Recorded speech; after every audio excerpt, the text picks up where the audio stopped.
Welcome into DC On Screen. This is episode 276. We'll be talking about Arrow 508, the 100th episode of Arrow. We're going to get super spoilery on it. It is also, I guess, part 2 in the Invasion crossover. To recap, well, I'm David C. Robertson, co-host Jason Goss.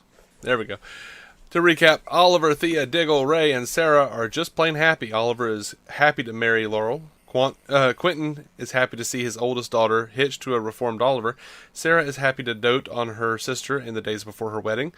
Thea and Oliver are beside themselves with both parents alive, well, and extremely supportive. Ray is with Felicity and hasn't a complaint in the world. And Diggle is happy to be the Green Arrow. Kinda. He's still sort of, I don't know. He's fulfilled. Being weird. Yeah, he's fulfilled. It's a good way to put it. To crib from later on in the crossovers. Also, this is all a lie, and they are trapped on a ship under Dominator mind control. After deciding that this utopia is a pack of lies, Oliver finds his fellow abductees and confronts them with the truth. They agree that they're in a simulation, defeat all of their greatest enemies all at once, then head to Smoak Technologies to prison break both the simulation and a spaceship. After Thea figures out where the on button is in the escape pod, the team shuttles away and nearly gets TIE Fighter to death before the Waverider swoops in and rescues them. Meanwhile, Team Arrow, Flash, and Supergirl have been hitting the streets after a Cyberwoman. Wild Dog isn't loving the metahuman team up, but decides he can deal with it when they put a beat down on the Cyberwoman and save his hide. Oliver and company are horrified when they realize that they were captured and mentally probed, so someone would know more about the weaknesses of their superpowered colleagues. Roland Smoker says to us, in my opinion, Arrow is the weakest of them. I said as soon as they revealed the dream world, I hope they get out of this by the midpoint. Obviously they did not. What's more frustrating is that they brought everyone back who ever died on Arrow, even Tommy for a split second at the end, and yet they have not brought back Eddie on the Flash, despite all the opportunities with changes to the timeline. Also, it seemed to me as though the Felicity Cisco Curtis scenes were rushed and slightly incoherent. It almost felt as though the scenes were playing at 1.5 times speed. And how does negative longitude and latitude translate to outer space? In fact, I'm pretty sure negative longitude and latitude means west and south. I have no idea. You might be right about that. Not one clue about the longitudes. Yeah, I usually take that as like techno-bob. I'm an old school Star Trek fan, so if it sounds like, remotely plausible, you move on for the most part. I hear techno-babble, and in my head I just hear ee, and that's all that happens. I'm like, okay, advance the plot, thank you. Here we go. Let's get to the. All right, there we go. Yeah, sometimes I pay attention, sometimes I don't. It depends entirely on whether I feel like I have any understanding of what they're talking about. But I remember like one episode of Fringe we were watching, and you just started screaming, "No!" Brains don't work like that. Yeah, that one's one of the ones where I get uppity. But yeah, it didn't sound right to me either. But I wasn't gonna pitch a fit. Like, no, I'm pitching a fit. So Curtis was amazing again. Really, like, he had a few lines in there like, I'm gonna hack alien tech. This is seriously the best day of my life. Just fun for him. Apparently extraterrestrials are real, but unfortunately they're dickheads who want to kill us. Right. Incidentally, that's my actual theory for extraterrestrial life. But right. And then should have taken him up on his offer to carry you. It's awesome. That was pretty great. He was just fun in general. But I really do like Arrow. Arrow has a capacity to make you laugh like twice an episode, and it's usually Curtis, and lately it's been a lot of Rory. And the two things with him were like Cisco shows up, he meets Rory and asks him like, "You're not a douche, are you?" Because I know Rory's a douche. And Rory kind of calmly, it's hard to fluster him. Kind of just calmly shrugs him off. But after like the Supergirl Flash like tag team punch thing. It was so much fun to hear him in the Ragman voice just do the like, "That was awesome." He's so damn scary when he's Ragman, and then you just see him be like I don't know, he's just a kid watching a show. Yeah, fanboy. Yeah. Couple of things. One, how awesome would it have been to have Win in this situation? Oh yeah, he was. Yeah, he would have been great. Or Guardian. He would have been great. Again, I'm hoping next year we get all that in. Like, I wish they had, like, somehow outed themselves as Guardian, you know, so that she could bring him along. And Well, she still wouldn't have. She would have been like, "You're not ready." Yeah, well, There's a bit in one of these episodes, and I know I wrote it down somewhere, where Kara actually does mention, like, it's just me and my cousin on my world. I'm like, you have mentioned Batman, and also you have a Martian Manhunter. Yeah. And I'm hoping... Martian was like the first one I thought of when she said that, too. Mm-hmm. And I'm hoping this crossover and the Arrow people in general, and like specifically the Arrow people, make her redefine her thoughts on vigilantes. Yeah, that would be good. Like, she's seen Arrow at work now, and now when Guardian, when Team Guardian kind of tells her about it, she's gonna be like, you know what? Okay, I think I can deal with this. Yep. But jumping back to Cisco, love this. We need to find Oliver and Company, and I'm not talking about the cherished Disney animated feature starring Billy Joel, whatever. Was it Disney? I don't remember if he said Disney, but I don't know. Yeah. And then Curtis is talking to Cisco and says, or he's just rattling, and he throws in, since I feel like we're already best friends and I've known you for years. Right. It just shoehorns that right in. I mean, I'm looking forward to a crossover just to get like Curtis, Wynn, Cisco, and maybe Ray into the same room to design something. Oh, don't forget Felicity. Mm-hmm. Just let those kids go play. Yeah, and Curtis says, we're going to hack alien tech. This is the best day of my life. Oh, yeah. Wonderful scene. The thing with Wild Dog, though, was mildly annoying, but it still worked for me. Because like, his argument is like, the moment Matas showed up, there's aliens show up, superpowers are evil. It's like, come on, man, that doesn't really make a ton of sense. But at least he gets over it pretty quickly. And I really enjoyed like when Supergirl lands and he looks back and sees, he's like, oh, I've had enough of this. I like the I've had enough of this line. Just, oh, shit, no, man, I'm out of here. Yeah. Yeah. Your tech guy quotes movies, huh? Real original. Right. Yeah. I laughed when Barry said to Wild Dog, hey, what's your damage, man? I'm like, did Barry just become a stoner? Yeah. Did the Arrow writers decide that Barry was a very stoner? special episode, like guidance counselor. Yeah, from the late 70s. What's your damage, little boy? Who hurt you? Yeah, the way he said it, he just sounded... Actually, the way he said it, he just sounded like Jeff Bridges in The Big Lebowski. A little bit, yeah. He was channeling the man a little bit, yeah. And when the computer woman, cyber woman, Curtis, they told her to remove the thing, he's like, she seems pretty attached to it. Just get the tech, okay. Okay, sorry. We haven't actually talked about the fantasy much, or at all. I know. I want to get to that. But what did you think of the? I want to wrap up like what's actually happening the with real Team world? Arrow real quick. Yeah. The Dominator's language is based on the numerology of the Torah, which was really cool. That was a neat little pull. You wanted proof to a divine plan to the universe. Their little cool. back and forth was neat this week. Mm-hmm. Yeah, I'm not, I don't want him to like push any agenda down my throat. I know Mark Guggenheim is Jewish, so, but I don't want anything pushed on me. This didn't feel pushy at all. It just felt like a nice wink nod. No, and I like that. Like if we have like Curtis and Rory like talking little science, little religion, and like having a little debate every week, that would be really fun. Yeah, like that just over the course of a season, a little running bit between those two is a little like, yeah, that could be a lot of fun to deal with. Which is fun because he's like Mr. Terrific. His stuff is science based, all of his tech and everything. Rory's is supernatural. Yeah. So hey, that works. All right, so I think we can move on to the dream sequence, the perchance to dream sequence, because this is pretty much just perchance to dream an Arrow. And by perchance to dream, if you don't know, I'm talking about the wonderful Mad Hatter episode of Batman the Animated Series, where Bruce wakes up. His parents never died. He's engaged to Selina. But Batman is real and running around the city, but he's not Batman anymore. And he keeps having flashes of his previous life and thinking that he's, supposed to go and do certain things. And he's perplexed by the fact that he's not Batman. I would like to think somebody on the staff is familiar with that episode and thought, let's just do that. Yeah. Goes to Batman's watchtower Yep. to confront Batman of that universe.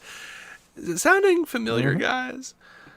So that was fine. A lot of the, it was weird. Yeah, it wasn't exactly an original plot, but it was, a lot of it was very emotional. I got pretty upset when he his parents are telling him, like, this is your life now at the party, at the pre-marriage, like right before the marriage, like, and he just says no, it isn't. And then when he hugs his mom, like, you can see the eyes glisten over. Oh man, that's so bad. It's hard to see. It really is, and they've done this to me on purpose, I think. But it's hard to watch Oliver have, like, tear up. I love that that Laurel had the black canary symbol on her neck in that timeline, or that dream sequence. A lot of the, like, I laughed at what Sara was wearing though at the rehearsal. I was like, "What is she wearing? Skirts? Are those skirts?" Probably. She just looks so damn happy to be just flouncing around with not a care in the world, hanging out with her sister. It really was, like, it was hard to watch him come away from all this. And Theo's the one that kind of did me in a little bit. Like, Oliver, like, tearing up with his parents was bad, but then, like, the conversation with him and Thea, and then I want you to be well, I want you to be happy, and her little line about, like I said, I can't lose my family again. But she does finally come back out, and like I said, I can't lose my family again. It got me again. And like, watching Quentin be happy, it was nice to see for a second. I do just wish they'd gotten in and out of it faster, because I wanted, like, meat. And that was my big complaint of this episode, was there's no meat to it. It is a sidebar in the middle of what was, like, otherwise a great crossover. And even the stuff here isn't bad. It's just, it didn't do anything. I think it was neat. It was a neat way to get in and get out in the middle of the crossover. The fact that, oh man, we're gonna have the 100th episode of Arrow, and we kind of need to do something with that. Unfortunately, I also feel like it didn't serve the crossover, and it didn't serve the 100th episode, because suddenly you've got aliens in the middle of Arrow, and you're in the middle of a storyline that you certainly, without a doubt, need the other parts to latch onto. Yeah. Well, they did try to, like, make it an episode that could stand by itself, and I guess it does. It's just that it works fine as an Arrow episode. It's just the only thing it seemed to advance is their own little personal journeys. Like, we'll talk about it on Legends, but Arrow and Sara and Oliver talking about, hey, isn't this weird? It all started with us on a boat and that kind of stuff. Yeah, it does show them something new about themselves, which is fine, and it does. It's a great way to, like, bring in a bunch of older characters. And he was right; it wasn't a flashback. It wasn't any of that. Right. Even that weird, like, uncanny valley of support that Oliver says bye to at the end. Right. Dude, I was too busy crying to care about the uncanny valley aspect of it. I was like, oh no, they're using quotes from past episodes, and it hurts. But it's, like, stuff like that serves the series well. Like, pulling the quotes, pulling all that, pulling it back in. That did a great job. It's tough, though, because, I mean, it is the middle of a crossover, and that takes away from it, because you're like, well, what the hell else is going on? I gotta watch all these other shows. Same time, though, what greater legacy does Arrow have than starting this entire universe? That part, I think, is the real, like, meta gift that it gave us. Right. The 100th episode kind of should be, like, the middle of a giant crossover event. It really did start with him on a boat. Show's not lying. Yeah, all of that, just, like, I was choked up, man. And my girlfriend Bethany was like, she said she watched Arrow. I was like, okay, did you cry or anything? She's like, no, I didn't cry at all. I was like, yeah, she's like, did you? I was like, yeah, I cried a pretty good bit. And she goes, am I dead inside? Oh no. I didn't care for Laurel here. She didn't have much to do. No, that was the only problem with it. I don't think she did a bad job. She just didn't have anything to do other than be kind of stunned and a little annoyed. That's just not a lot to have on paper. It's hardly a day's work. And, I fall in line with those people who have never really cared for how the show has treated Dinah Laurel Lance. Like, that character is sacred in a lot of ways, and they have treated her poorly throughout the course of the show. So, they have, in my opinion, they really have. And something that kind of I laughed. It's one of those laugh when you shouldn't have kind of moments. They get to their way of getting out is like there's a bunch of pushback happening from the simulation, right? and it just throws like every season's enemy at him. Like everybody, like Diggle gets to face like a squad that looks like his brothers, and I mean, you got Dark, you got Merlin. Everybody shows up. Yeah, it was Dark. It was Hive. It was like one dead shot acolyte with a bad mask. Yeah. It was a cool fight. Don't get me wrong, and like especially not Deadshot, Deathstroke. Yeah, sorry, Deathstroke. It was a cool fight. No problems with that, and especially the shot where like Thea shoots Sara an arrow for her to grab and hit Dark with. I thought that was a neat shot, B a cool idea, and C very fitting that she kills him with an arrow to the chest.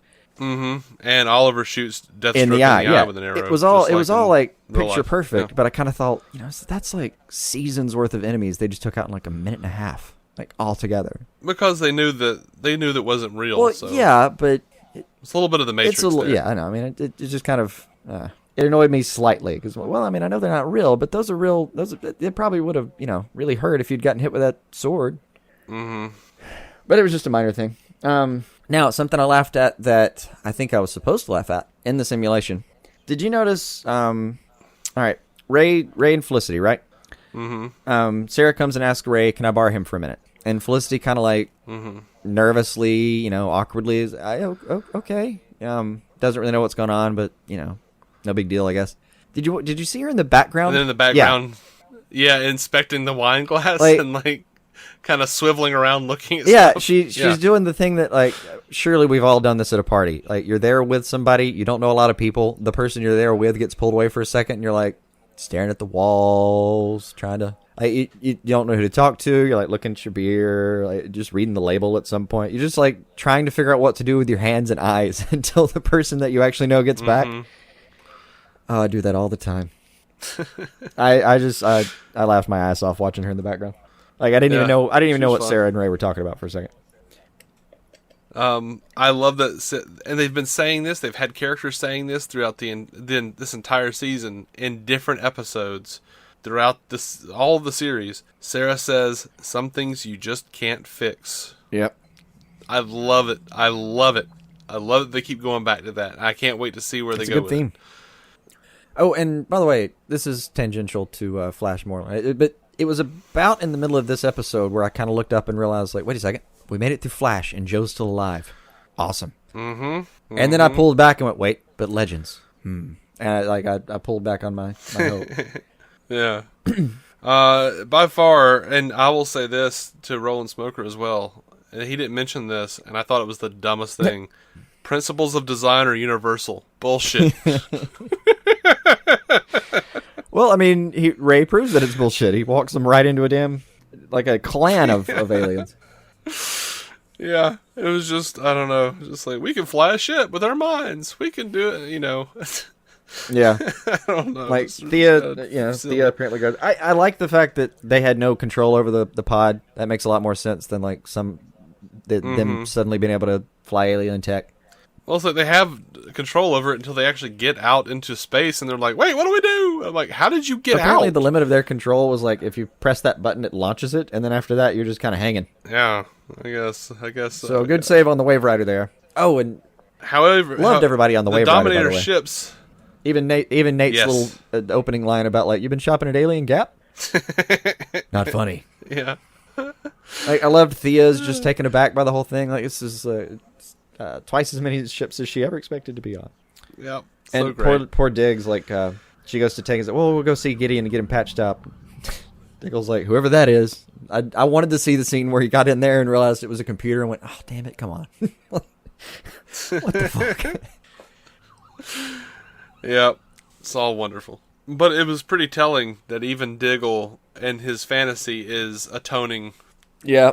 Oh, and I kind of laughed. I'm not sure if I was supposed to. And I didn't get to laugh long because he I believe he starts assaulting him right after. But, like, Oliver breaks into his little base, right?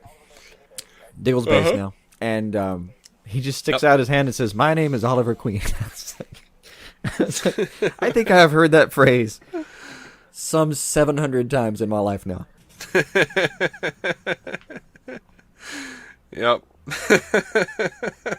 And they're like, everyone knows who you are. Shut up. Stop telling people.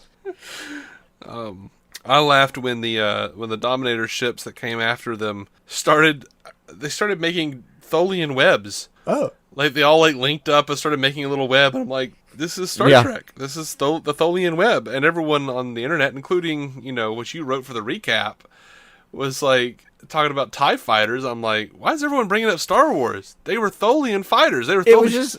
I know. It's just the shape of the wings. Star Trek.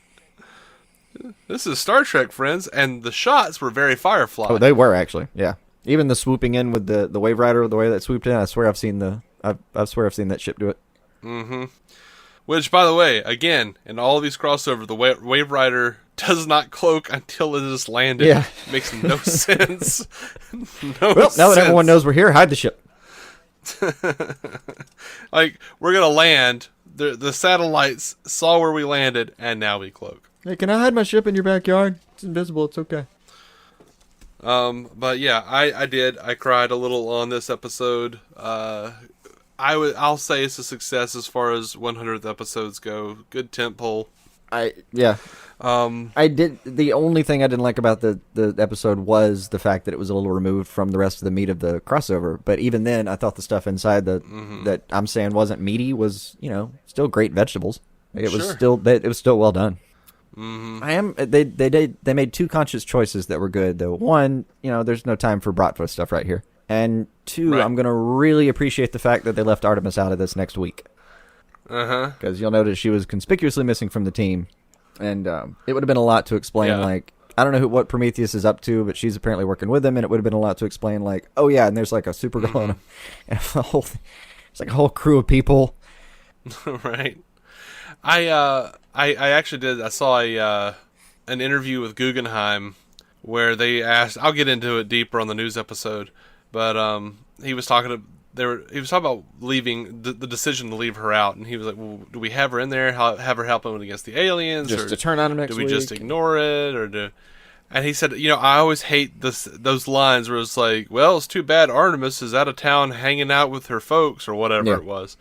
He said, and he was like, this is what he said. This was the phrase he used, and I enjoy it. He said, "I much prefer just whistling past the graveyard."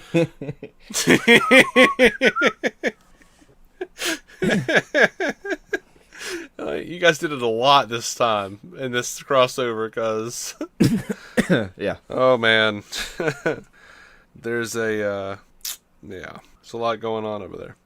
Where there should have been a John, there should have been a Guardian, there should have been. There's a lot more. There should have been a Jay. Next time is the way I'm viewing it. Should have been a Jay Garrick. There should have been a Jay Garrick. If Barry's got to hop realities to grab somebody, he should have grabbed a Jay Garrick. No, I'm sorry, just should have. Supergirl. Let's face it. I mean, we saw the scene of them trying to beat her up. It's not happening. Well, sure, but where's Superman? Where's John Jones? I know. There's so many more he could have grabbed, but We saw, if they needed we saw how much an inexperienced speedster that Wally is, how much he helped in the Flash. We could have had a Jay Garrick over there as well. And I choose to believe that, like, next year, saying, baby. I really, I enjoyed the fuck out of this crossover, and rather than doing the, oh man, I really wanted so-and-so, I really am. Mentally, I'm just going out as, it's going to happen, guys. This one was great. It's going to be even better next year. Mm-hmm. I mean, it's pretty damn solid. Oh, yeah. In all honesty. All right, I'm going to wrap up the Arrow episode here. We're going to be talking about Legends of Tomorrow. One quick question. Merlin Industries, has that sign been around the whole time? What was Merlin Industries. Oh. I can't remember if it's... Not in a long time. I can't remember if it's actually, still around in Star City as it is, or if that was one of those, seasons ago we lost the Merlin Industries sign. I think we lost it. I haven't seen it, and I don't remember seeing it ever, but I've never seen it before, to my knowledge, recently. Mm-hmm. Anyway, if we saw it in season 1, I don't remember it. I don't remember it at all. I just they flew over it twice in the little establishing shots this week. And okay, so Merlin's doing well. I did actively notice it this week. Yeah. So yeah. Oh. Just a question. I'm done though. I'm out. I'm good. I have talked. All right. Guys, thank you so much for listening to DC On Screen. You can find every episode at DCOnScreen.com. We subscribe to us over on iTunes, Stitcher, Google Play. We're everywhere. We're on Twitter. We're on Facebook. GiantSizeTeamUpNetwork.com. That's our network. Or I should say the network we belong to. We're a part of. We belong to ourselves. You hear me, Charles McFall? I'm not all that attached to the property. To the podcast? No, my property. My person as a property. Fair enough. Anyway, we're going to be coming back talking about Legends of Tomorrow 207. Guess what it's called? Invasion! Until then, keep some DC on your screen.